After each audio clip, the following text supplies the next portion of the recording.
మరి పాండవులను ఈ రాజ్యం కైకొంటాం. వారికి ఏమాత్రం రాజ్యం ఎవరైనా గెలవగలరు, ఎవరితో యుద్ధం చేయగలరు? దైవాన సంభూతులైన పాండవులు ఎక్కడ? మరి మానవ సంభూతులైన ఎక్కడండి? అంటే వాళ్ళు వీరాది వీరులు సౌరాజ్యసులు హరవీర భయంకరులు అన్న సాటి సహోదరులు గమ్ముగా ఉన్నారు. కానీ లేకుండా రాజ్యం కైకొనరు. ఇచ్చిదానా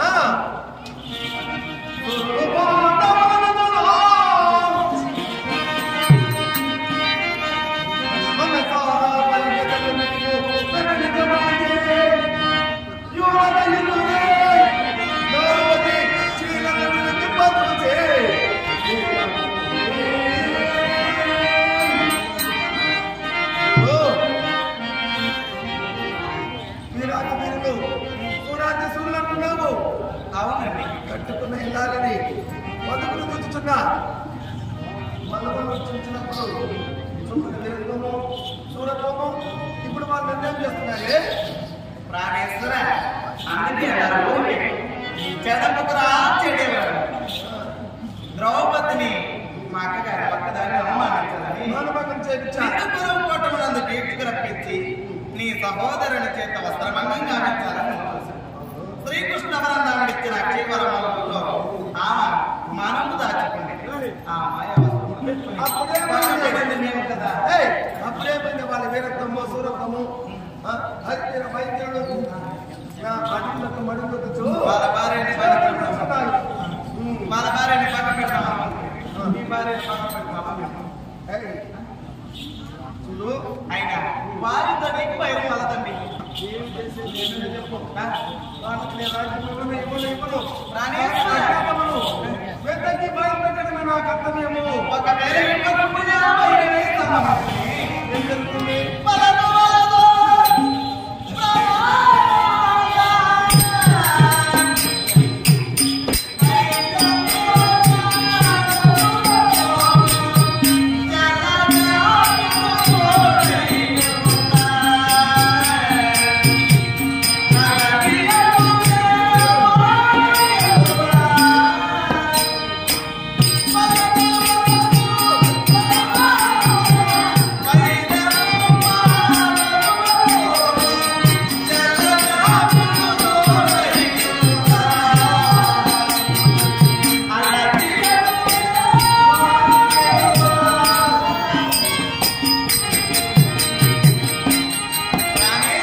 ఒకవేళ యుద్ధము చేసి వారిని ఓడించి రాజ్యము ఎగదామన్నా శ్రీకృష్ణ బలరాముడు జనరాజు నిత్యముడ కట్టి పాపకరపై చాటును తత్విధములు కాపాడుకుంటూ వస్తున్నాడు. వారి పక్షంలో శ్రీకృష్ణ బలరాముడు ఉన్నారు. మరి నీకు ఎవరు ఆ గొల్లపిల్ల వాళ్ళు నిర్ణయం చేస్తున్నాడే వాళ్ళ మామ బాసుడు అట్టి శ్రీకృష్ణుని బంధించి కవంతేయులను జయించి ఈ శ్రీశాల సామ్రాజ్యం నేనే వెళ్తున్నానే. మా మామగారు మా తాతగారు ఉన్నారు, మా గురువు గారు ఉన్నారు, నా కబండారు దశలు సముద్రపు అలనవాలి ముదురుతున్నటువంటి నా కబండ సహోదరుడు నాకు ఏకాదశి అచ్చోహిని సేనాబాహిని. అందుకే మా తాతగారు రాజ్యాంగల వారు చాలరు కవంతేయులను జయించడానికి నన్ను ఎదిరించి వాళ్ళు జయించగలరా? నన్ను ఏమి చేయలేరు వాళ్ళు. ఏమండి వాళ్ళ మామ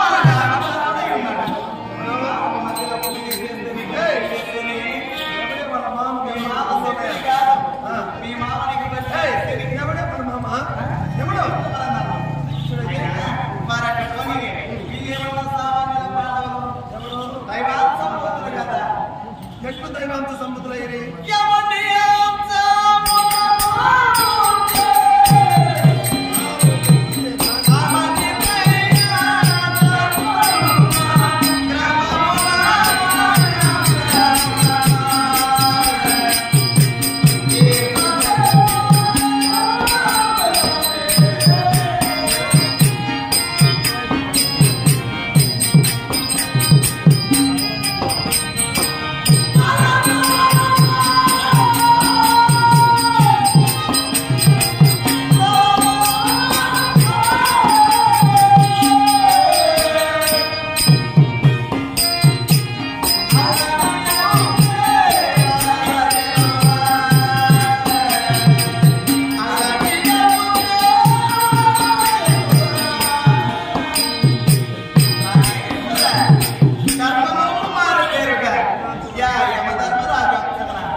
భయం